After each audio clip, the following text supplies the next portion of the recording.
नमस्कार साथियों, स्वागत है KSG online study YouTube channel पर। साथियों, बात करने वाले हैं चतुर्श्रेणी कर्मचारी वैकेंसी 2025 के मॉडल पेपर के बारे में। और ये मॉडल पेपर नंबर 8 है, जिसमें संपूर्ण पाठ्यक्रम पर आधारित सभी विषयों को इसमें शामिल किया गया है, जैसे Hindi, English, math, science, GK, संविधान और राजनीतिक प्रशासनिक व्यवस्था, इन सभी विषयों को इसमें सम्मिलित किया गया है। 7 model paper topic wise test series भी इस चैनल पर शुरू की गई है, और जिन्होंने अभी तक मॉडल पेपर और टॉपिक वाइज टेस्ट सीरीज वाले मॉडल पेपर अभी तक नहीं देखे हैं, तो प्लेलिस्ट की जो लिंक है डिस्क्रिप्शन में दे दी जाएगी, वहां जाकर के आप उन मॉडल पेपर्स को देख सकते हैं। तो चलिए दोस्तों, बिना समय गवाए चलते हैं आज के पहले क्वेश्चन की ओर। इससे पहले जिन्होंने भी चैनल को सब्सक्राइब नहीं किया है तो चैनल को सब्सक्राइब करें, बेल आइकन दबाएं और अपने दोस्तों के साथ में जरूर शेयर करना ना भूलें। तो चलिए दोस्तों, शुरू करते हैं। आज का पहला क्वेश्चन है, राजस्थान का कौन सा क्षेत्र पानी महल यानी जल महल के लिए प्रसिद्ध है?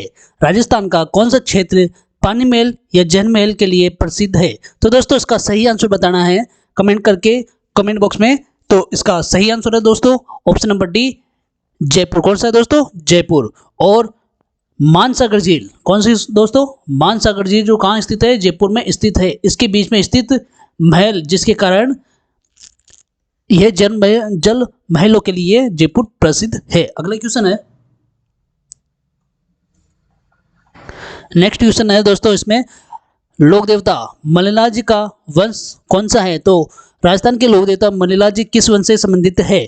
तो इसका सही आंसर बताना दोस्तों। इसका सही आंसर होगा ऑप्शन नंबर बी, राठौड़ वंश। कौन सा होगा दोस्तों? राठौड़ वंश। नेक्स्ट क्वेश्चन है, किस मेवाड़ी शासक ने शिलालेखों और मुद्राओं पर सबसे अधिक जोर दिया था? सबसे अधिक शिलालेखों और मुद्राओं पर जोर देने वाला शासक कौन सा था?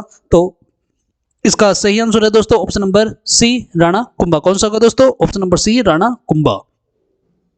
नेक्स्ट है, झूलनोत्सव राजस्थान के किस क्षेत्र में विशेष रूप से मनाया जाता है? जो झूलनोत्सव है राजस्थान के कौन से क्षेत्र में विशेष रूप से मनाया जाता है? तो इसका सही आंसर है ऑप्शन नंबर बी, बूंदी। कौन सा है दोस्तों? Option number B, Bundi. Next है, रूपनारायण मंदिर का निर्माण किस शासक ने करवाया था? रूपनारायण मंदिर का निर्माण कौन से शासक ने कराया था? तो कौन से शासक ने कराया था? महाराणा जगत सिंह ने। किसने कराया दोस्तों? महाराणा जगत सिंह ने इसका निर्माण कराया था। ये किसको समर्पित है? तो ये भगवान विष्णु को ये समर्पित है। किसको दोस्तों? भगवान विष्णु को ये समर्पित मंदिर है। तो ऑप्शन नंबर ए इसका सही आंसर है। नेक्स्ट क्वेश्चन है, किस शासक ने चित्तौड़ के विजय स्तंभ का निर्माण कराया था? चित्तौड़ के विजय स्तंभ का निर्माण कराने वाले उस शासक का नाम बताना है। तो इसका सही आंसर है ऑप्शन नंबर ए, महाराणा कुंभा। कौन सा है दोस्तों? ऑप्शन नंबर ए, महाराणा कुंभा, जिसने महमूद खिलजी के पर महमूद खिलजी इस पर विजय प्राप्ति के खुशी में किसका निर्माण कराया था? तो विजय स्तंभ का इसने निर्माण कराया था। नेक्स्ट क्वेश्चन है, राजस्थान का प्रमुख लोकवाद्य मासक किससे संबंधित है? तो लोकवाद्य मासक किससे संबंधित है? तो इसका सही आंसर है ऑप्शन नंबर डी, सुशीर वाद्य। कौन सा दोस्तों? सुशीर वाद्य। और ये फूंक कर, क्या दोस्तों? फूंक करके ये वाद्य यंत्र बजाया जाता है। अगला क्वेश्चन है, वापसी परंपरा किससे संबंधित है? वापसी परंपरा किससे संबंधित है? तो इसका सही आंसर है ऑप्शन नंबर बी, लोक देवताओं के पूजन से। कौन से दोस्तों? लोक देवताओं के पूजन से यह संबंधित है। अगला क्वेश्चन है, निम्नलिखित में से कौन सा युग्म सही नहीं है? कौन सा युग्म सही नहीं है? तो इसका सही आंसर है option number C, Prithviraj Chauhan. कौन सा दोस्तों? पृथ्वीराज चौहान, तोराण वंश। तो इसका ये आंसर है। तो इसमें सम्मिलित कौन सा नहीं है? पृथ्वीराज चौहान, तोराण वंश। तो इसमें कौन सा वंश आएगा दोस्तों? यहाँ पर चौहान वंश। कौन सा होगा दोस्तों? चौहान वंश। बाकी ऑप्शन में देखिए, मीराबाई, भक्ति आंदोलन, राणा संगा, खानवा का युद्ध, राव मालदेव, शेरशाह सूरी। बाकी ये जो तीन ऑप्शन है ये इसके सही आंसर है, बाकी ये इसका गलत आंसर है। नेक्स्ट है,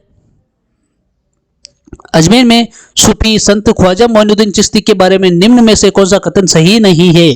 तो ख्वाजा मोइनुद्दीन चिश्ती के बारे में कौन सा कथन सही नहीं है? तो देखिए दोस्तों, ये चिश्ती संप्रदाय से थे, तो इसका सही आंसर है ये। इनका उर्स मेला प्रति वर्ष बढ़ता है, तो सही बात है। दीन ए इलाही का प्रचारक है, तो ये इसका गलत आंसर है।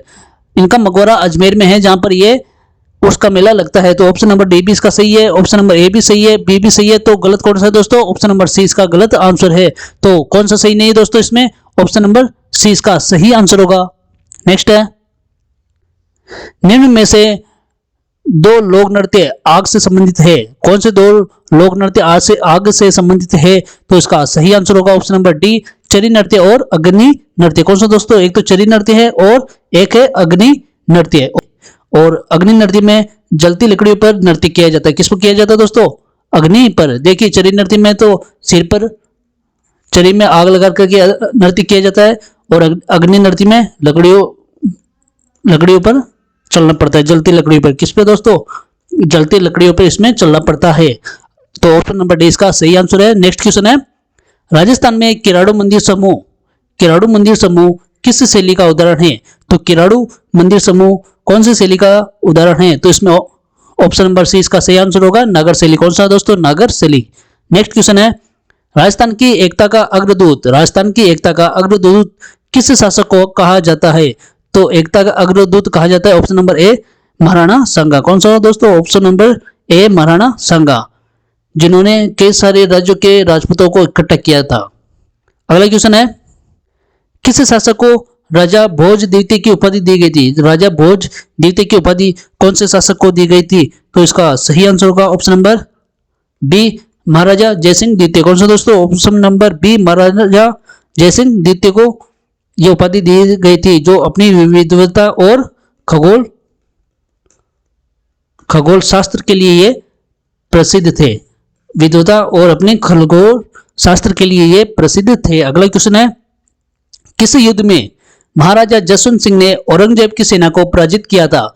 तो कौन से युद्ध में जसवंत सिंह ने औरंगजेब की सेना को पराजित किया था? तो इसका सही आंसर होगा दामोद का युद्ध। कौन सा होगा? दामोद का युद्ध। तो ऑप्शन नंबर डी इसका सही जवाब। नेक्स्ट है, किसने चरकुला नृत्य और राजा भर्तृहरि की लोकताओं को संरक्षित किया था? तो चरकुला नृत्य और भर्तृहरि की लोकताओं को संरक्षित किसने किया था? तो क्वेश्चन नंबर 16 का सही आंसर होगा ऑप्शन नंबर ए, स्वामी लीला शाह। किसने? लीला शाह ने इनकी कथाओं को संग्रहित किया था। तो ऑप्शन नंबर ए इसका सही आंसर होगा। नेक्स्ट है, राजस्थान का प्रथम सेनानी किसे माना जाता है? स्वतंत्रता सेनानी किसे माना जाता है? तो इसका सही आंसर है option number B, Thakur Kesari Singh Barath. किसको? ठाकुर केसरी सिंह बारठ को प्रथम स्वतंत्रता सेनानी माना जाता है। अगला क्वेश्चन है, निम्न में से कौन सी ऐतिहासिक स्त्री जलियों की रानी के नाम से प्रसिद्ध है? तो जलियों की रानी के नाम से कौन सी स्त्री प्रसिद्ध है? तो इसका सही आंसर है ऑप्शन नंबर सी, रानी कर्णावती। कौन है? रानी कर्णावती। अगला क्वेश्चन है, राज प्रशस्ति अभिलेख किस राजा के सम्मान में लिखा गया था? तो राज प्रशस्ति अभिलेख कौन से राजा के सम्मान में लिखा गया था? तो महाराणा राज सिंह। कौन है? Maharana Raj Singh. Option number B इसका सही आंसर है। अगला क्वेश्चन है, किस रियासत में कछावा वंश का शासन था? तो कौन सी रियासत में कछावा वंश का शासन था? तो कौन सी रियासत में था? आमेर रियासत में। कौन सी में? आमेर रियासत में। ऑप्शन नंबर सी इसका सही आंसर है। नेक्स्ट क्वेश्चन है, किस राजपूत रानी ने हुमायूं को राखी बेचकर उसकी सहायता की याचना की थी? तो हुमायूं को तो वो थी, कौन थी वो? किस राजपूत रानी ने? तो इसका सही आंसर है दोस्तों ऑप्शन नंबर सी, रानी कर्णावती। कौन है? ऑप्शन नंबर सी, रानी कर्णावती। अगला क्वेश्चन है, राजस्थान की स्वतंत्रता के लिए सबसे पहला प्रजामंडल आंदोलन कहां से शुरू हुआ था? तो पहला प्रजामंडल आंदोलन कहां से शुरू हुआ था? तो मेवाड़ से शुरू हुआ था। ऑप्शन नंबर डी इसका सही आंसर है। नेक्स्ट है,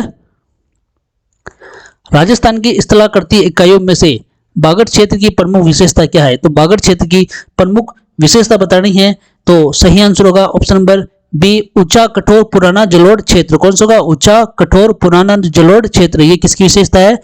तो बागड़ क्षेत्र की विशेषता है। नेक्स्ट क्वेश्चन की बात करें तो लोनी नदी का जल किस सागर में जाकर के मिलता है?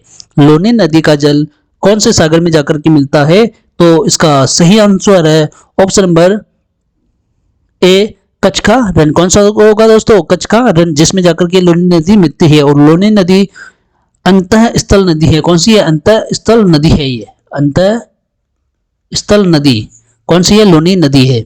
अगला क्वेश्चन है, राजस्थान में कृषि जलवायु क्षेत्र कितने हैं? राजस्थान में कृषि जलवायु क्षेत्र कितने हैं? तो इसका सही आंसर होगा ऑप्शन नंबर डी 8। कितने हैं कृषि जलवायु क्षेत्र? 8 है। नेक्स्ट है, राजस्थान का कौन सा क्षेत्र बूंद जल संचय की परंपरा से प्रसिद्ध है? तो कौन सा क्षेत्र है वो? तो मारवाड़ है। कौन सा दोस्तों? मारवाड़। ऑप्शन नंबर सी इसका सही आंसर है। नेक्स्ट क्वेश्चन,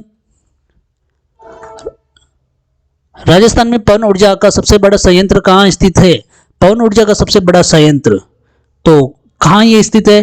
तो ऑप्शन नंबर बी जैसलमेर में ये स्थित है। तो ऑप्शन नंबर बी इसका सही आंसर होगा। नेक्स्ट क्वेश्चन है दोस्तों, सेंद्रीय काली मिट्टी राजस्थान के किस भाग में मिलती है? तो सेंद्रीय काली मिट्टी राजस्थान के कौन से भाग में मिलती है? तो क्वेश्चन नंबर 28 का सही आंसर होगा ऑप्शन नंबर ए हाड़ौती। कौन सा होगा दोस्तों? हाड़ौती। अगली क्वेश्चन की बात करते हैं, तो राजस्थान का प्रमुख खरपतवार कौन सा है और जो थार क्षेत्र में भूमि को अकारण कब्जा करता है? राजस्थान का प्रमुख खरपतवार कौन सा है? तो वो है प्रोसोपिस जूलीफ्लोरा। तो ऑप्शन नंबर बी इसका सही आंसर होगा। नेक्स्ट है, जलवायु परिवर्तन के कारण राजस्थान में कौन सी समस्या तेजी से बढ़ रही है? जलवायु परिवर्तन के कारण राजस्थान में कौन सी समस्या सबसे तेजी से बढ़ रही है? तो वो समस्या है मरुस्थलीकरण की समस्या। ऑप्शन नंबर डी इसका सही आंसर है। अगले क्वेश्चन की ओर चले, तो राजस्थान की सबसे बड़ी मीठे पानी की झील कौन सी है? सबसे बड़ी मीठे पानी की झील कौन सी है? तो इसका सही आंसर है जयसमंद झील। कौन सी दोस्तों? जयसमंद झील। तो ऑप्शन नंबर डी इसका सही आंसर है। इस झील को किस नाम से जाना जाता है? दूसरे नाम से ढेबर झील। कौन सी दोस्तों? ढेबर झील के नाम से भी इसको जाना जाता है। अगला क्वेश्चन है, गोमती सागर झील किस जिले में स्थित है? तो गोमती सागर झील स्थित है डूंगरपुर में। कहां दोस्तों? डूंगरपुर में। ऑप्शन नंबर ए इसका सही आंसर है। और ये कौन सी नदी पर है? तो ये गोमती नदी पर, ये गोमती नदी पर बनी है कृत्रिम झील। कौन सी दोस्तों? गोमती नदी पर बनी है कृत्रिम झील है। अगला क्वेश्चन है, राजस्थान की सबसे ऊंचाई वाला पठारी भाग कौन सा है? सबसे ऊंचाई वाला पठारी भाग तो कौन सा है दोस्तों? क्वेश्चन नंबर 33 का सही आंसर होगा ऑप्शन नंबर आबू का पठार 20 का सही आंसर होगा। नेक्स्ट है, राजस्थान में अंतरराष्ट्रीय मरुस्थल महोत्सव कहाँ मनाया जाता है? राजस्थान में अंतरराष्ट्रीय मरुस्थल महोत्सव कहाँ मनाया जाता है? तो इसका सही आंसर है जैसलमेर। ऑप्शन नंबर ए इसका सही आंसर होगा। मरु महोत्सव कहाँ मनाया जाता है दोस्तों? जैसलमेर में मनाया जाता है। कहाँ मनाया जाता है? मरु महोत्सव कहाँ मनाया जाता है? तो जैसलमेर में यह मनाया जाता है। अगला क्वेश्चन है, निम्न में से कौन सी झील कृत्रिम है? निम्न में से कौन सी झील कृत्रिम है? तो कृत्रिम झील का नाम बताना है, तो वो है बिसलपुर। कौन सा दोस्तों? बिसलपुर झील। ऑप्शन नंबर डी इसका सही आंसर है। नेक्स्ट है, राजस्थान की सर्वाधिक घनत्व वाला संभाग कौन सा है? राजस्थान का सबसे जनघनत्व वाला संभाग कौन सा है? तो इसका सही आंसर है जयपुर। कौन सा दोस्तों? जयपुर। ऑप्शन नंबर सी इसका सही आंसर है। नेक्स्ट क्वेश्चन है, राजस्थान की सबसे बड़ी कृषि मंडी कहाँ स्थित है? तो सबसे बड़ी कृषि मंडी कहाँ स्थित है? ऑप्शन नंबर 20 का सही आंसर होगा कोटा में। कहाँ दोस्तों? कोटा में। नेक्स्ट क्वेश्चन है, राजस्थान में आपदा प्रबंधन मुख्यालय कहाँ स्थित है? आपदा प्रबंधन मुख्यालय कहाँ स्थित है ये बताना दोस्तों। तो ये स्थित है जयपुर में। कहाँ दोस्तों? जयपुर में। ऑप्शन नंबर कौन सा सही? इसका डी वाला सही है। नेक्स्ट है, राजस्थान की किस नदी को वन स्थलीय जीवन रेखा कहा जाता है? राजस्थान की कौन सी नदी को वन स्थलीय जीवन रेखा कहा जाता है? तो इसका सही आंसर है बनास नदी। कौन सी दोस्तों? बनास नदी। ऑप्शन नंबर डी इसका सही आंसर होगा। नेक्स्ट है, राजस्थान राज्य का उच्चतम न्यायिक प्राधिकरण कौन है? तो कौन सा है? तो उच्च न्यायालय। ऑप्शन नंबर ए इसका सही आंसर होगा। कौन सा है दोस्तों? उच्च न्यायालय जोधपुर कहाँ स्थित है? जोधपुर में स्थित है। तो ऑप्शन नंबर ए इसका सही आंसर होगा। नेक्स्ट है मौलिक अधिकार कितने प्रकार के होते हैं? तो मौलिक अधिकार कितने प्रकार के होते हैं? तो ये होते हैं 6 प्रकार के। ऑप्शन नंबर डी इसका सही आंसर है। कौन सा? Option number D. Next question है दोस्तों, भारतीय संविधान की प्रस्तावना में निम्न में से कौन सा शब्द 1976 में जोड़ा गया? तो धर्मनिरपेक्ष। कौन सा दोस्तों? धर्मनिरपेक्ष। ऑप्शन नंबर सी इसका सही आंसर है। तो इसी के साथ में समाजवादी शब्द भी जोड़ा गया था, समाजवादी। तो ऑप्शन नंबर सी इसका सही आंसर होगा। नेक्स्ट क्वेश्चन है, संविधान के किस भाग में पंचायतों का उल्लेख है? तो कौन से भाग में पंचायतों का उल्लेख है? तो वो है भाग 9 में। कौन सा दोस्तों? भाग 9 में पंचायतों का उल्लेख है। नेक्स्ट क्वेश्चन की बात करें तो राजस्थान में राज्य मंत्रिमंडल की बैठक कौन बुलाता है? राजस्थान में राज्य मंत्रिमंडल की बैठक कौन बुलाता है? तो मुख्यमंत्री बुलाता है। कौन बुलाता है दोस्तों? ऑप्शन नंबर डी इसका सही आंसर होगा। नेक्स्ट क्वेश्चन है, अनुच्छेद 370 किस राज्य को विशेष दर्जा प्रदान करता था? तो कौन सा राज्य को 370 अनुच्छेद विशेष दर्जा प्रदान करता था? तो ऑप्शन नंबर बी इसका सही आंसर होगा, जम्मू कश्मीर। कौन सा होगा दोस्तों? Option number B Jammu Kashmir. Next है, भारत में आपातकाल के प्रावधान किस अनुच्छेद में है? तो भारत का जो संविधान है उसमें आपातकाल का जो प्रावधान है कौन से अनुच्छेद में है? तो कौन से अनुच्छेद में है दोस्तों? तो इसका सही आंसर होगा 352 से 360। Option number B. कौन सा होगा? ऑप्शन नंबर बी इसका सही आंसर है। 352 से 360 तक आपातकालीन प्रावधान दिए गए हैं। संविधान का कौन सा अनुच्छेद भारत को धर्मनिरपेक्ष राज्य घोषित करता है? तो संविधान का कौन सा अनुच्छेद भारत को धर्मनिरपेक्ष राज्य घोषित करता है? तो इसका सही आंसर है कोई नहीं। कौन सा दोस्तों? कोई नहीं। ये प्रस्तावना में लिखित है। किसमें लिखित है? ये प्रस्तावना में है। नेक्स्ट क्वेश्चन की बात करते हैं, तो भारतीय संविधान सभा के अध्यक्ष कौन है? भारत के संविधान सभा का अध्यक्ष कौन है? तो इसका सही आंसर है doctor Rajendra Prasad. Option number ए।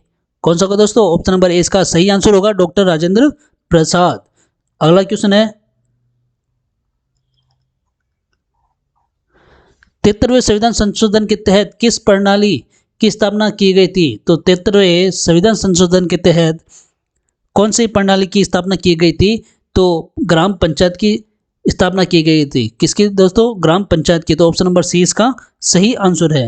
अगला क्वेश्चन है, वह पुरुष जिसकी पत्नी मर गई है। ये हिंदी का पोर्शन है। तो इसका पहला क्वेश्चन है, वह पुरुष जिसकी पत्नी मर गई हो। तो वाक्यांश के लिए उचित शब्द होगा। तो दोस्तों इसका सही आंसर होगा ऑप्शन नंबर डी विदुर। क्या होगा दोस्तों? विदुर। और विधवा किसको बोलते हैं? जिसका पति मर गया है। अगला क्वेश्चन है, निम्न में से जातिवाचक संज्ञा से बनी भाववाचक संज्ञा नहीं है। जातिवाचक से भाववाचक संज्ञा नहीं है। तो इसका सही आंसर होगा ऑप्शन नंबर बी अच्छा। क्या होगा दोस्तों? अच्छा। अच्छा क्या है? इसमें विशेषण है। बाकी वीर से बन गया वीरतो, बुरा से बन गया बुराई, शत्रु से बन गया शत्रुता। तो ऑप्शन नंबर बी इसमें सही है। नेक्स्ट क्वेश्चन की बात करते हैं, तो निम्नलिखित में से किस विकल्प में सभी शब्द उत्तम पुरुषवाचक सर्वनाम के उदाहरण हैं? तो उत्तम पुरुषवाचक यानी बोलने वाला या लिखने वाला। तो इसका सही आंसर होगा ऑप्शन नंबर डी मेरा, हम, हमको, हमें। तो इसमें मेरा, हम, हमको, हमें। तो इसमें ऑप्शन नंबर डी सही आंसर होगा। नेक्स्ट क्वेश्चन है, मेदिनी शब्द किसका पर्यायवाची है? मेदिनी शब्द है वो कौन से शब्द का पर्यायवाची है? तो ऑप्शन नंबर बी पृथ्वी का। किसका दोस्तों? पृथ्वी का ये पर्यायवाची है। अगले क्वेश्चन की बात करें तो नाचती लड़की में नाचती शब्द किस पद को विशेषता दे रहा है? तो कौन सी ये जो नाचती शब्द यह है क्रिया, ये कौन से शब्द की विशेषता बता रहा है? तो ये बता रहा है लड़की। लड़की क्या है? तो संज्ञा है। तो ऑप्शन नंबर डी इसका सही आंसर होगा। अगला क्वेश्चन है, शरण में आया हुआ वाक्यांश के लिए उचित शब्द होगा। शरण में आया हुआ वाक्यांश के लिए उचित शब्द कौन सा होगा दोस्तों? तो ऑप्शन नंबर सी इसका सही आंसर है, शरणागत। कौन सा होगा दोस्तों? शरणागत। अगला क्वेश्चन है, आश्चर्य किस प्रकार का वाक्य है? आश्चर्य तो ऑप्शन नंबर डी में विस्मयादिबोधक वाक्य है। कौन सा दोस्तों? विस्मयादिबोधक ये वाक्य है। अगला क्वेश्चन है, जल जीवन है, ये किस प्रकार का वाक्य है? जल क्या है? जीवन है। तो ये विधिक वाक्य, कौन सा दोस्तों, विधिक वाक्य है ये। अगला क्वेश्चन है बिन पानी सब सुन, वाक्य में बिन क्या है, तो बिन इसमें क्या है दोस्तों, तो इसका सही आंसर है संबंध बोधक। क्या है दोस्तों, ये संबंध वाचक बोधक है। अगला क्वेश्चन है खेलता शब्द में कौन सा काल है, खेलता है ना, तो खेलता में कौन सा काल है दोस्तों, तो यह है वर्तमान काल। कौन सा है, वर्तमान काल। ऑप्शन नंबर सी इसका सही आंसर होगा। अगला क्वेश्चन है अंधे के हाथ बटेर लगना, मुहावरे का क्या अर्थ है दोस्तों, तो अंधे के हाथ बटेर लगने का सही आंसर होगा दोस्तों सहयोग से लाभ मिलना। क्या होगा दोस्तों, सहयोग से लाभ मिलना। ऑप्शन नंबर बी इसका सही आंसर होगा। निम्न में से कौन सा उपसर्ग है, निम्न में से कौन सा उपसर्ग है, तो ऑप्शन नंबर डी इसका सही आंसर होगा अन्नो। क्या है दोस्तों, अन्नो। तो बाकी क्या है, तो करना, चले गया, तो ये सभी क्या है, ये क्रिया है। अगला क्वेश्चन लिखावट में प्रत्यय है, तो लिखावट में कौन सा प्रत्यय दोस्तों, तो लिखावट में प्रत्यय है आवट प्रत्यय। कौन सा दोस्तों, आवट प्रत्यय। ऑप्शन नंबर बी इसका सही आंसर होगा। निम्न में से एक शब्द जल का पर्यायवाची है, तो जल का पर्यायवाची कौन सा शब्द है दोस्तों इसमें, तो इसमें कौन सा का, अम्बु। कौन सा का दोस्तों, अम्बु होगा। क्या होगा, अम्बु होगा। ऑप्शन नंबर बी इसका सही आंसर होगा। प्राचीन शब्द का पर्यायवाची है, तो दोस्तों इसका सही आंसर होगा ऑप्शन नंबर सी पुराना। क्या होगा दोस्तों, पुराना। नेक्स्ट क्वेश्चन है इंग्लिश के पोर्शन का ये क्वेश्चन है, तो देखिए दोस्तों choose the correct preposition. He was born 15 August, तो 15 अगस्त को उसका जन्म हुआ था। तो दोस्तों प्रीपोजिशन का इसमें कौन सा प्रीपोजिशन आएगा इसमें, तो इसका सही आंसर होगा दोस्तों ऑप्शन नंबर डी ऑन। क्या आएगा दोस्तों, ऑन इसमें आएगा। क्यों आएगा दोस्तों, तो विशेष तारीख है ना, विशेष तारीख के लिए क्या आता है दोस्तों, विशेष तारीख। तो विशेष तारीख के लिए आता है ऑप्शन नंबर डी ऑन। क्या आता है दोस्तों, ऑप्शन नंबर डी आएगा इसमें, सही आंसर है ऑप्शन नंबर डी ऑन। अगला है आइडेंटिफाई द करेक्ट सेंटेंस, तो सही वाक्य किसमें क्या करना है, पहचान करना है। तो सही वाक्य की पहचान करना है दोस्तों, तो इसमें आएगा आई एग्री विद यू, तो option number B I agree with you. तो ऑप्शन नंबर बी इसका सही आंसर होगा। नेक्स्ट क्वेश्चन है select the correct antonyms of weak. Weak का एंटोनिम्स बताना है दोस्तों, तो 67 का सही आंसर होगा स्ट्रॉन्ग। क्या होगा दोस्तों, स्ट्रॉन्ग। नेक्स्ट क्वेश्चन है choose the correct passive voice. They will help you, they will help you, you will be helped by them, you will be helped by them. तो ऑप्शन नंबर डी इसका सही answer होगा। तो इसमें क्या होगा दोस्तों, तो देखिए इसमें जो विल है ये किस में चेंज हो गया, विल बी में ये चेंज हो गया, यानी फ्यूचर सिंपल टेंस है जो किस में चेंज हो गया, ये फ्यूचर कंटिन्यूस में ये चेंज हो गया है। और इसका जो सब्जेक्ट था ये बन गया सब्जेक्ट, और बाय देम, दे चेंज हो गया देम में। तो ऑप्शन नंबर डी इसका सही आंसर होगा। नेक्स्ट है choose the correct verb form the train eight 6 PM। तो इसमें सही वर्ब कौन सी आएगी दोस्तों, तो ऑप्शन नंबर बी इसका ऑप्शन नंबर ए इसका सही आंसर होगा लीव्स। तो शेड्यूल जो एक्शन होता है, शेड्यूल है ना, शेड्यूल जो एक्शन होता है शेड्यूल, तो उसमें क्या आता है दोस्तों, तो उसमें आता है प्रेजेंट सिंपल टेंस। कौन सा दोस्तों, प्रेजेंट सिंपल टेंस।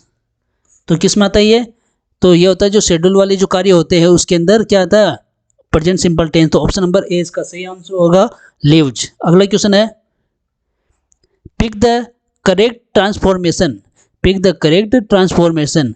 तो असेटिव टू इंट्रोगेटिव सेंटेंस बनाना, सी इज ए डॉक्टर। सही आंसर होगा option number D is she a doctor. जो हेल्पिंग वर्ब है वो आ जाएगी आगे, तो is she a doctor. Next question है चूज द करेक्ट आर्टिकल्स। इसमें आर्टिकल्स बताना है, this is best day of my life, this is best of my life. तो देखिए दोस्तों इसमें क्या आया, ये आया सुपरलेटिव डिग्री। कौन से दोस्तों, सुपरलेटिव डिग्री। और पहले भी बताया है, तो इस टाइप की जो सुपरलेटिव डिग्रीज वगैरह आती है तो इसमें कौन सा आएगा आर्टिकल्स, तो ऑप्शन नंबर सी द आएगा। क्या आएगा दोस्तों, द आएगा। तो जो भी सुपरलेटिव डिग्री आती है उसमें द का प्रयोग होता है। आगे है identify the synonyms, synonyms of large. Large का सिनोनिम्स क्या होगा दोस्तों, समानार्थी क्या होगा इसमें, तो बिग होगा। क्या होगा दोस्तों, बिग, बिग यानी बड़ा। अगला क्वेश्चन है select the indirect speech, she said I will go there, she said I will go there. सही आंसर होगा दोस्तों she said that she would go there, तो she said that she would go there, तो option number C इसका सही answer है। तो इसमें यहाँ पर यही क्या है, टेंस आया पास्ट टेंस, तो विल किस में चेंज हो गया, ये हो गया वुड में चेंज हो गया। किस में हो गया दोस्तों, विल हो गया वुड में चेंज, और ये देर से जुड़ गया, तो ऑप्शन नंबर सी इसका सही आंसर होगा। नेक्स्ट क्वेश्चन है fill in the blanks with correct determiner there is water in the jug. तो जो वाटर है वो कौन सा नाउन है, अनकाउंटेबल नाउन है, तो इसके लिए क्या आता है दोस्तों, तो इसके लिए आता है मच। क्या आता है दोस्तों, मच आता है। अगला क्वेश्चन है choose the correct spellings accommodation. क्या गया दोस्तों, डबल सी डबल एम कहाँ पर है इसमें, तो इसमें ऑप्शन नंबर डी इसका सही आंसर होगा एकोमोडेशन, ऑप्शन नंबर डी इसका सही आंसर होगा। नेक्स्ट क्वेश्चन है choose the correct form of adjective, this is the movie I have seen, this is the movie I have seen, तो इसका सही आंसर होगा बेस्ट। क्या होगा दोस्तों, बेस्ट, तो ये भी सुपरलेटिव डिग्री के साथ में क्या आता है दोस्तों, द आता है ना दोस्तों। आगे क्या है identify the error, he do his homework regularly, he do his homework regularly, तो इसमें कौन सा गलत है, ऑप्शन नंबर डी इसका सही आंसर होगा दोस्तों। डू इस यहाँ पे इसमें गलती है, कहाँ पर है ये डू, डू की जगह क्या आता है दोस्तों, ये सिंगुलर, ये है ही के साथ में क्या आता है दोस्तों, ये सिंगुलर है, तो ये सिंगुलर है तो इसके साथ में डज आएगा। क्या आएगा दोस्तों, ये यहाँ पर डज आएगा। क्या आएगा दोस्तों, यहाँ पर ही के साथ में क्या आएगा, डज आएगा। अगला क्वेश्चन है choose the correct translation, choose the correct translation, मैं इंग्लिश सीख रहा हूँ, मैं इंग्लिश सीख रहा हूँ, तो इसका सही आंसर होगा दोस्तों आई एम लर्निंग इंग्लिश, मैं इंग्लिश सीख रहा हूँ। तो देखिए रहा हूँ, तो इसमें प्रेजेंट और रहा हूँ आ रहा है, यहाँ पर सेंटेंस को देखने से पता चल जाएगा प्रेजेंट में है और रहा हूँ आया है, तो प्रेजेंट कंटिन्यूस होगा, तो प्रेजेंट कंटिन्यूस की पहचान होती है इज, आर, एम, वर्ब की फर्स्ट फॉर्म के साथ में क्या आएगा दोस्तों, आईएनजी। तो देखिए तो ये रहा आईएनजी आ रहा है इज, आर, एम के साथ में, और आई के साथ में इज आता नहीं है, तो इसका ये आंसर गलत होगा, और ये भी गलत है, ये भी गलत है, क्योंकि इसमें है वो लर्न आया और इसमें लर्निंग आया है, तो वर्ब की फर्स्ट फॉर्म साथ में आईएनजी और इसमें इससे पहले एम तो आ गया, तो ऑप्शन नंबर बी इसका सही आंसर है, सॉरी ऑप्शन नंबर ए इसका सही आंसर है। नेक्स्ट क्वेश्चन है choose the correct modal, you not smoke here, you not smoke here, तो इसमें करेक्ट मॉडल देखना है दोस्तों, तो इसमें सही आंसर होगा ऑप्शन नंबर सी मस्ट। क्या होगा दोस्तों, मस्ट, मस्ट नॉट निषेध को दर्शाता है ना। अगले क्वेश्चन है ऐसा टूल, ये कंप्यूटर का पोर्शन है, ऐसा टूल है जो आपको टेलीफोन, फैक्स, पत्र कंप्यूटर से परे एक सूचना नेटवर्क तक ले जाता है। एक ऐसा टूल का नाम बताना है जो आपको टेलीफोन, फैक्स, पत्र कंप्यूटर से परे एक सूचना नेटवर्क तक ले जाता है, तो इसका सही आंसर होगा दोस्तों ऑप्शन नंबर डी इंटरनेट। क्या होगा दोस्तों, internet. Next question save, redo, undo, print आदि कमांडो को एक सिंगल क्लिक पर काम लेने वालों के लिए दर्शाता है। यदि इन सभी कमांडो को एक सिंगल क्लिक पर काम में लेने के लिए दर्शाता है, तो इसका सही आंसर है option number B quick access tool bar. क्या होगा दोस्तों, quick access tool bar. Next है हार्डवेयर किसे कहते हैं, हार्डवेयर किसे कहते हैं, तो हार्डवेयर किसे कहते हैं दोस्तों, जिस भाग को हम देख सकते हैं, छू सकते हैं, तो कंप्यूटर के उन भागों को जिनको हम देख सकते हैं और छू सकते हैं, तो उसको क्या कहते हैं, हार्डवेयर कहते हैं। अगला क्वेश्चन है एमएस एक्सेल का उपयोग किस लिए किया जाता है, एमएस एक्सेल का उपयोग किस लिए किया जाता है, तो स्प्रेडशीट बनाने के तैयार करने के लिए, किसके दोस्तों, स्प्रेडशीट तैयार करने के लिए इसका उपयोग किया जाता है। नेक्स्ट है एमएस पावर पॉइंट का उपयोग किसके लिए किया जाता है, एमएस पावर पॉइंट का उपयोग किस लिए किया जाता है, तो ये किया जाता है प्रेजेंटेशन बनाने के लिए, किसके दोस्तों, प्रेजेंटेशन बनाने के लिए एमएस पावर पॉइंट का उपयोग किया जाता है। अगला क्वेश्चन है पित्तल एक मिश्र धातु है, साइंस का ये पोर्शन है, पित्तल एक मिश्र धातु है, तो पित्तल किसकी एक मिश्र धातु है, तो ये है तांबा और जिंक की, तांबा और जिंक, ऑप्शन नंबर डी इसका सही आंसर होगा। नेक्स्ट है शुक्राणु का एक्रोसोम किससे बनता है, शुक्राणु का एक्रोसोम किससे बनता है? तो इसमें ऑप्शन नंबर कौन सा सही होगा दोस्तों? लाइसोसोम। लाइसोसोम इसका सही आंसर है, ऑप्शन नंबर ए इसका सही आंसर होगा। नेक्स्ट क्वेश्चन है, सबसे छोटा कोशिकांग है, सबसे छोटा कोशिकांग है तो कौन सा है दोस्तों? ऑप्शन नंबर डी इसका सही आंसर होगा, राइबोसोम। कौन सा दोस्तों? Ribosome. Next question, Widal test, Widal test किस रोग की जांच हेतु किया जाता है? कौन से रोग की जांच हेतु विडाल टेस्ट किया जाता है? तो इसका सही आंसर है टाइफाइड। कौन सा दोस्तों? टाइफाइड इसका सही आंसर होगा। अगला क्वेश्चन है, मानव शरीर का तापक्रम होता है, मानव शरीर का तापक्रम कितना होता है दोस्तों? 91.6 डिग्री फ़ारेनहाइट, 37 डिग्री सेल्सियस, 310 के यानी केल्विन, उपरोक्त सभी। तो इसका आंसर है ऑप्शन नंबर डी, उपरोक्त सभी। तो अगला क्वेश्चन है दोस्तों, एक परीक्षा में मोहन ने 500 अंकों में से 400 अंक प्राप्त किए। यदि वह गणित में कुल अंकों का यानी कुल अंकों का कितना 30% और विज्ञान में कुल अंकों का 25% प्राप्त करता है तो शेष अंकों का प्रतिशत अन्य विषयों से क्या होगा? तो देखिए दोस्तों, इसमें 500 अंक थे। कितने अंक थे? 500 अंक थे। उनमें से कितने प्राप्त किए थे? 400 अंक उसने प्राप्त कर लिए थे। कितने अंक? 400 अंक। और गणित की बात करते हैं तो इसमें कुल विषय का यानी कुल अंकों का 30%। तो कुल अंक थे 500 और इसका 30% की बात कर रहा है तो कितने अंक हो गए? 150 अंक हो गए दोस्तों। कितने अंक हो गए? 150। अब करते हैं विज्ञान की बात। विज्ञान में क्या था? 500 का यानी कुल अंकों का 25%। तो 2 जीरो से ये 2 जीरो गए और ये 125। तो ये तो गणित में प्राप्त किए थे और ये विज्ञान में प्राप्त किए थे। तो इन दो विषयों में टोटल कितने प्राप्त कर लिए थे? तो 275 अंक इसमें प्राप्त कर लिए थे। अब शेष अंक कितने थे? तो देखिए दोस्तों, 400 अंक तो इसने प्राप्त किए थे और 275 इन दो विषयों में प्राप्त कर लिए थे। तो 400 में से 275 गए तो 125। कितना दोस्तों? 125 अंक गए। 400 में से 275 उसने प्राप्त किए थे, यानी 500 में से 400 प्राप्त किए थे। ठीक है, दो विषयों में 275 प्राप्त किए थे तो 400 में से 275 गए तो 125। कितने अंक? कौन से अंक आ गए? जो बचे हुए अंक है। अब इनका क्या करना है? ये जो 125 नंबर ये अन्य विषयों में प्राप्त किए थे तो इनका ज्ञात करना है अपन को प्रतिशत। तो इनका प्रतिशत क्या होगा? तो देखिए 125 बटा 500 इंटू 100।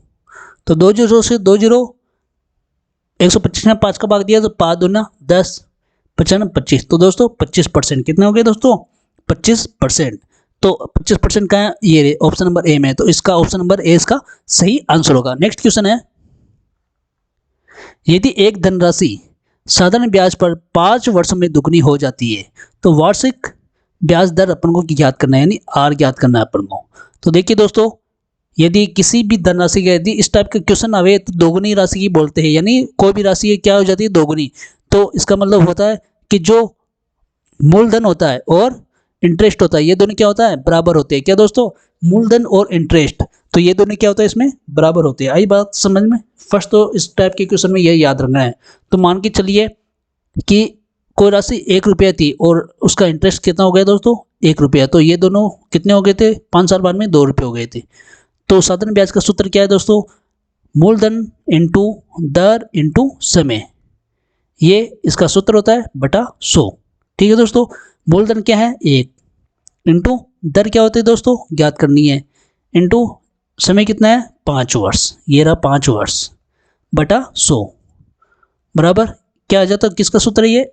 साधारण ब्याज का। तो ब्याज कितना है दोस्तों? 1 रुपये तो है ना। तो इसमें आर ज्ञात करना है तो ये 100 चले जाएगा इधर, यानी 1 इंटू 100। ऊपर के दोनों जो है ये इसके नीचे आ जाएंगे, 1 और 5 यहाँ पर नीचे आ गए। तो अब 1 से 1 गया, 5 का भाग दिया 100 में तो 20 आया। कितने आए दोस्तों? 20 आया है। तो ब्याज दर कितनी आ गई दोस्तों? ऑप्शन नंबर सी इसका सही आंसर होगा, 20%। कितने दोस्तों? 20%। अगले क्वेश्चन की बात करते हैं, 3 संख्याओं का अनुपात 2:3:5 है। ये संख्याओं का अनुपात है और उनका औसत कितना दोस्तों? 20 है। तो बड़ी संख्या ज्ञात करनी है, यानी बड़ी संख्या जो अनुपात में बड़ी होगी तो है ना वो संख्या बड़ी आएगी। तो अब हमें वो संख्या ज्ञात करनी है। तो ये तो अनुपात में संख्या है तो देखिए दोस्तों वो संख्या अक्ष मान लेते हैं, 3 अक्ष और 5 अक्ष। सॉरी दोस्तों, दो संख्याओं का योग। है ना, राशियों का योग बटा राशियों की संख्या, ये औसत का सूत्र होता है। किसका दोस्तों? ये होता है औसत का सूत्र, ये होता है औसत का सूत्र होता है। तो देखिए दोस्तों, इसमें औसत तो दे रखे है अपन को 20। अब क्या राशियों का योग, तो ये है राशियाँ, है ना, इन सब का क्या करना है योग। तो 5 3 8 2 10, तो 10 अक्ष संख्या कितनी है, ये 3 संख्या ये है, बराबर 20। 10 अक्ष बराबर करेंगे तो 3 इधर चला जाएगा और ये दोनों हो जाएंगे 60। तो अक्ष बराबर करेंगे तो 10 इसके नीचे 60 के अंदर इसमें भाग लग जाएगा। तो कितनी बार गया? 6 बार।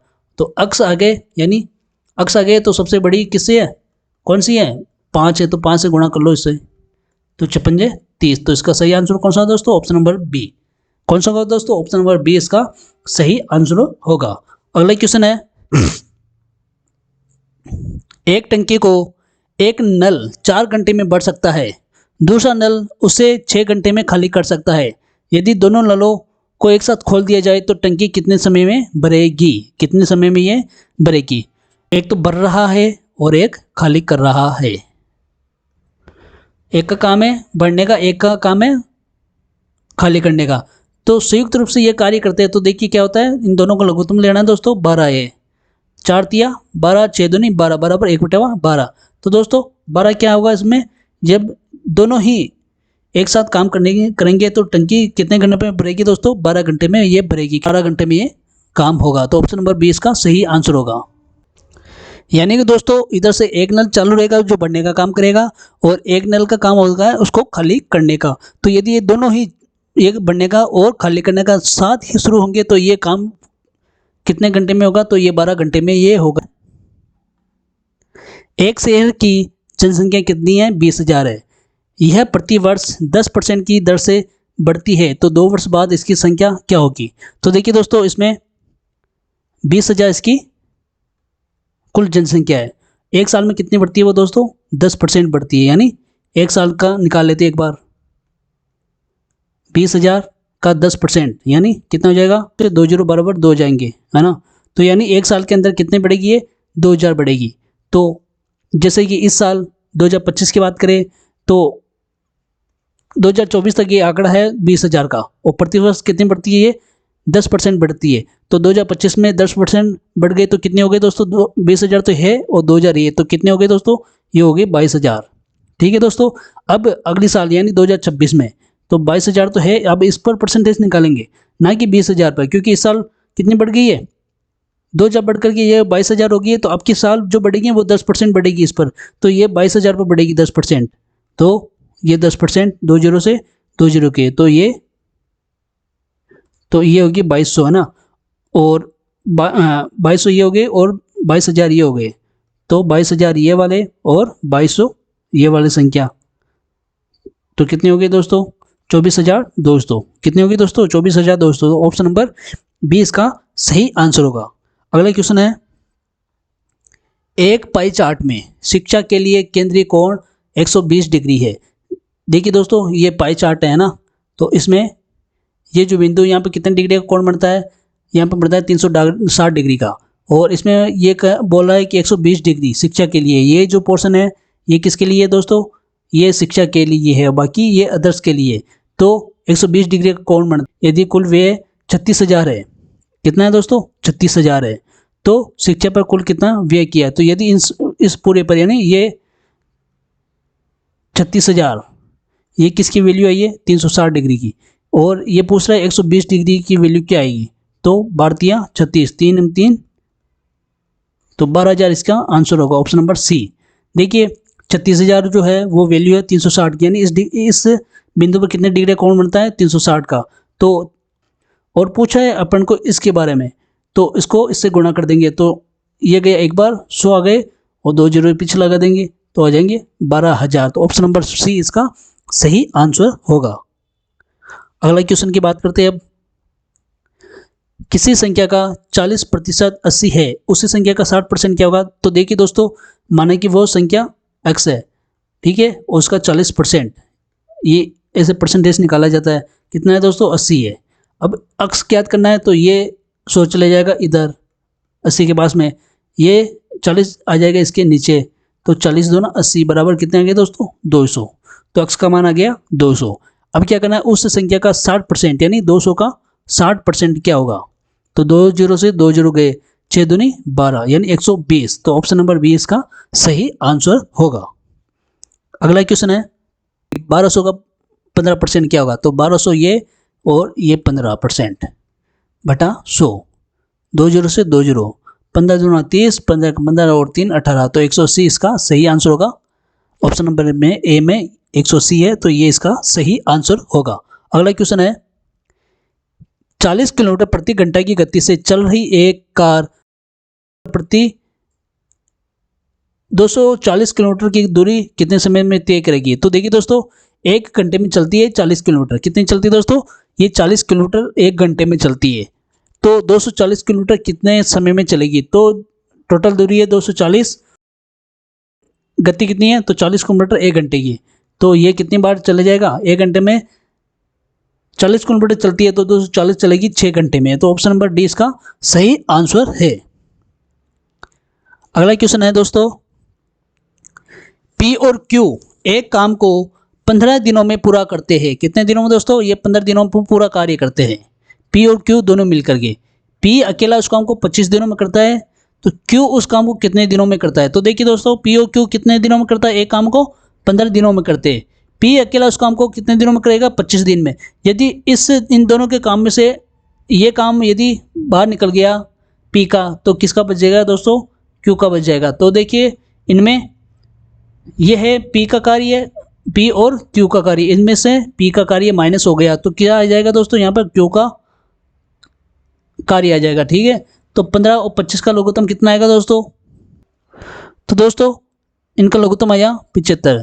15 का भाग दिया 75 में 5 बार गया, 5 को 1 से क्या कर दिया, गुणा कर दिया। 25 का भाग दिया 75 में 3 बार गया, 3 को 1 से गुणा कर दिया। ठीक है, 5 में से 3 गए 2 बटा 75। अब 2 एकम 2 और ये गया 37.5 बार। तो इसमें ऑप्शन नंबर सी इसका सही आंसर होगा। 37.5 दिनों में ये कार्य क्यों अकेला पूरा कर देगा। नेक्स्ट क्वेश्चन है दोस्तों,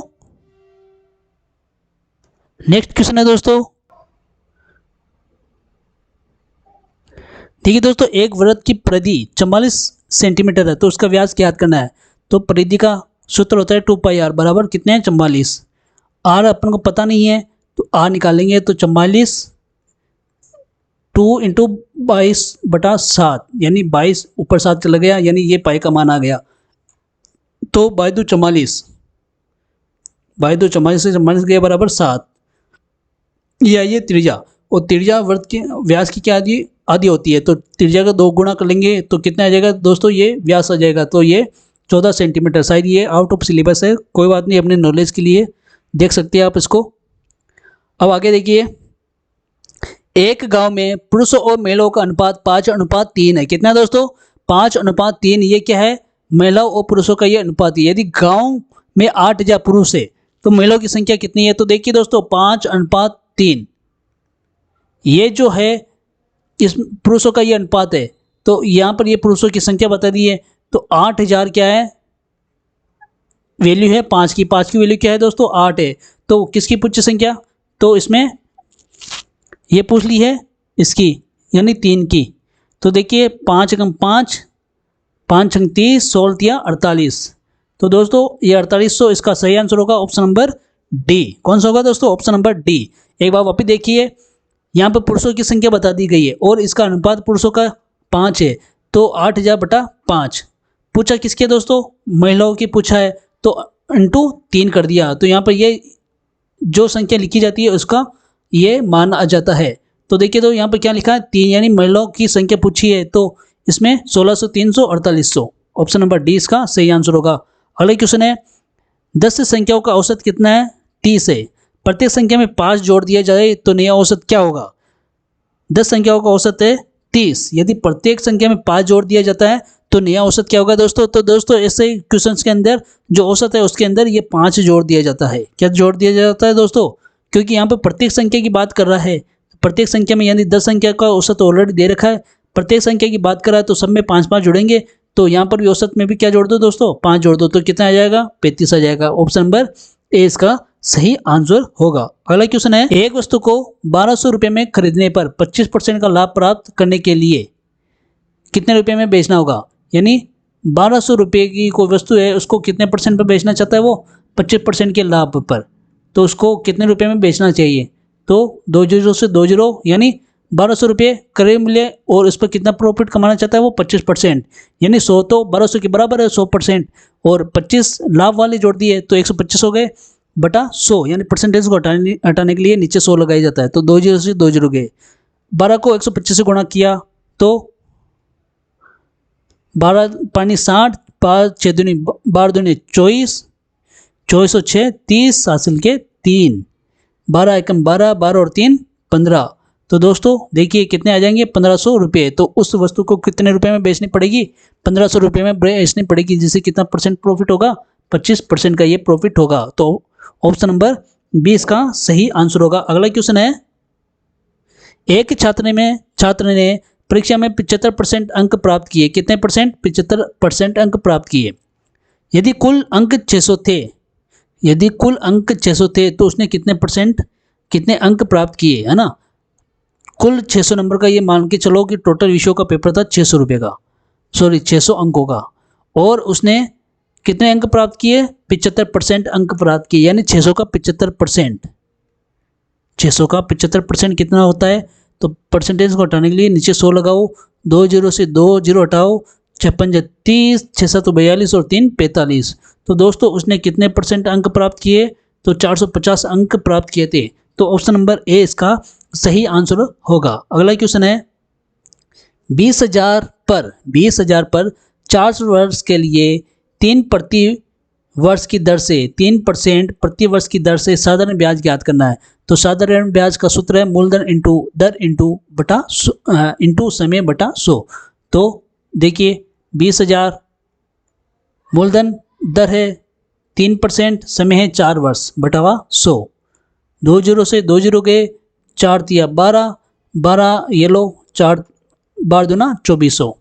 तो ऑप्शन नंबर सी इसका सही आंसर होगा, 2400 रुपये। ये क्या है, तो ये साधारण ब्याज है। 105 में कौन सा सही होगा दोस्तों, 2400 रुपये, ऑप्शन नंबर सी। यदि 5 व्यक्ति किसी काम को 12 दिनों में करते हैं तो 15 व्यक्ति उसी काम को कितने दिनों में करेंगे। तो देखिए दोस्तों 5 व्यक्ति किसी काम को 12 दिनों में करते हैं, तो 12 इंटू 5 बराबर 60। तो 15 व्यक्ति उस काम कितने दिनों में करेंगे, 15 व्यक्ति उसी काम को कितने दिनों में करेंगे। तो देखिए दोस्तों 60 तो आ गए इनके, और x बराबर करेंगे तो 15 इसके नीचे चले जाएगा, तो 15 चौक 60। तो x बराबर क्या आ गया दोस्तों, तो वो कितने दिनों में करेंगे 15 व्यक्ति मिलकर के, 4 दिन में ये काम पूरा करेंगे। नेक्स्ट क्वेश्चन है, एक ट्रेन 90 किलोमीटर प्रति घंटा की गति से चल रही है, यह 30 सेकंड में कितनी दूरी तय करेगी। देखिए दोस्तों यहाँ पर एक ट्रेन कितने गति से चल रही है, तो वो चल रही है 90 किलोमीटर प्रति घंटा। तो इसको चेंज करेंगे पहले, तो अपन को मीटर प्रति सेकंड, तो इसको 5/18 से गुणा करेंगे। किससे गुणा करेंगे, 5/18 से, 90 ये 5 बार कट गया बराबर 25 मीटर प्रति सेकंड। तो देखिए दोस्तों यहाँ पर है 25 मीटर 1 सेकंड में चलता है, तो ये बोल रहा है कि 30 सेकंड में कितनी दूरी तय करेगी। 1 सेकंड में 25 मीटर चल रहा है, तो 30 सेकंड में ये 1 सेकंड की आया है, तो 30 सेकंड की ज्ञात करने इन दोनों को गुणा कर लेंगे, तो क्या आ जाएगा दोस्तों 750। क्या आया दोस्तों 750। तो ऑप्शन नंबर डी इसका सही आंसर होगा। अगला क्वेश्चन है दोस्तों, एक बल्लेबाज ने अपनी 11वीं पारी में 90 रन बनाए, जिससे उसके रनों का औसत 5 बढ़ गया। 11वीं पारी के बाद उसका रनों का औसत क्या है, औसत रन क्या है। 11वीं पारी के बाद उसका औसत रन क्या है, ये बताना है। तो देखिए दोस्तों यानी 11वीं पारी में उसने 90 रन बनाए, यानी 10 पारी वो खेल चुका है, तो 10 पारी तक उसका औसत क्या था, तो 10x, ठीक है। और टोटल रन 10वीं पारी तक उसके टोटल रन कितने हैं, तो 10 गुणा x बराबर 10x, ये तो औसत आ गया और ये टोटल रन आ गए। अब 11वीं पारी में कितने क्या दोस्तों,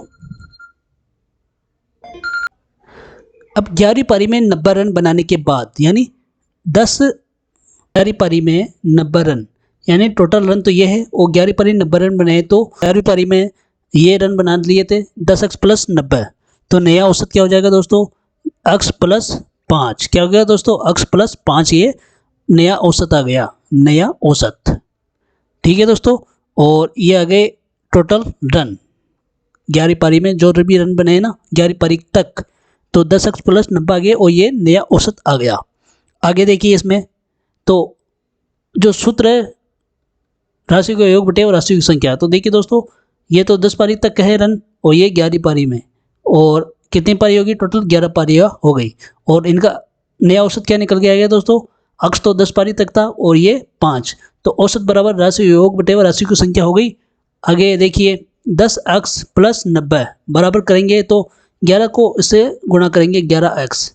अब 11 को 5 से गुणा कर लो, 11 पानी 55, यानी ये इससे गुणा हो जाएगा यूँ, इसके नीचे 1 मान सकते हैं। ओके, अब x की संख्या को साइड में कर लेंगे तो 10x इधर जाएगा तो क्या जाएगा, क्या बच गया, 11 में से ये 10 इधर गया तो ये माइनस हो जाएगा, तो 11x में से -10 गए तो x। ठीक है, बराबर अब 55 इधर गए तो ये माइनस हो जाएंगे, यहाँ पर प्लस किया तो कितने बच गए, तो यहाँ बच जाएंगे 35। कितने बच गए दोस्तों, 35। तो ये क्या आ गया, औसत आ गया 10 पारी तक का।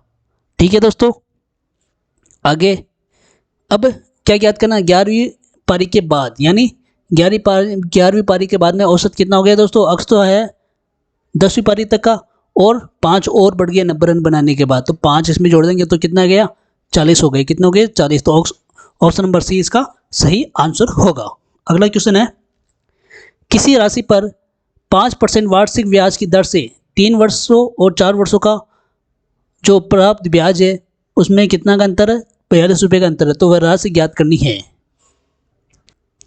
हाँ, तो इसमें देखिए दोस्तों, इसमें 2 टाइम है, यानी दर एक ही है और समय कितने हैं 2, इन दोनों का अंतर क्या है 42 रुपये। तो 5 को 4 से गुणा किया तो 20 माइनस ब्याज का अंतर देखना इसमें, और 3 से गुणा किया तो 15 ये, और ब्याज का अंतर कितना आ गया इसमें 5%। कितना दोस्तों 5%, तो 42 और 5, 42 का तो अंतर आया है और इसकी दर क्या है 5। तो आगे देखिए इसकी 42 की वैल्यू आ गई 5 × 100, ये आ गए 840 रुपये। कितने दोस्तों 840, ऑप्शन नंबर डी इसका सही आंसर है। नेक्स्ट क्वेश्चन देखिए, राम ने एक टीवी सेट अंकित मूल्य के 20% छूट पर खरीदा। उसने इसे 16,800 रुपये में बेचकर 800 रुपये का लाभ कमाया। तो टीवी का अंकित मूल्य ज्ञात करना है। तो देखिए दोस्तों 16,000 रुपये में बेचा उसने और लाभ कितने का कमाया, 16,800 में बेचा, लाभ कमाया था 800 रुपये का, यानी 800 रुपये से माइनस कर लो। तो उसने 16,000 रुपये में तो खरीदा था, क्या था दोस्तों, उसने 16,000 रुपये में खरीदा था। अब अपन को क्या निकालना है, उसका अंकित मूल्य। तो उसने कितनी छूट पर खरीदा था, अंकित मूल्य की 20%, यानी 100% उस पर लिखे हुए थे और उसमें उसके 20% छूट पर खरीदा, यानी 16,000 रुपये। इसकी वैल्यू क्या आ जाएगी, 20% छूट यानी 80, और क्या 100 परसेंटेज को हटाने के लिए नीचे 100 लगाते हैं तो ये ऊपर चले जाएगा 100, तो 1 0 से 1 0 गया, 8 दूनी 16, तो 200 और 2 0 ये 200 और 2 0 ये, तो ये हो जाएगा 20,000। तो ऑप्शन नंबर सी इसका सही आंसर होगा। तो दोस्तों आज की क्लास कैसे लगी है कमेंट बॉक्स में कमेंट करके अपनी राय जरूर दें, और अगला वीडियो आपको किस टॉपिक पर चाहिए ये आप कमेंट करके हमें बता सकते हैं। जिन्होंने अभी तक चैनल को सब्सक्राइब नहीं किया है तो चैनल को सब्सक्राइब करें। ये वीडियो अच्छी लगी है, आपके लिए हेल्पफुल है तो कमेंट बॉक्स में कमेंट करें और बेल आइकन जरूर दबाएं, वीडियो को लाइक जरूर करें। मिलते हैं अगले ऐसे ही वीडियो में, तब तक के लिए आप सभी को धन्यवाद।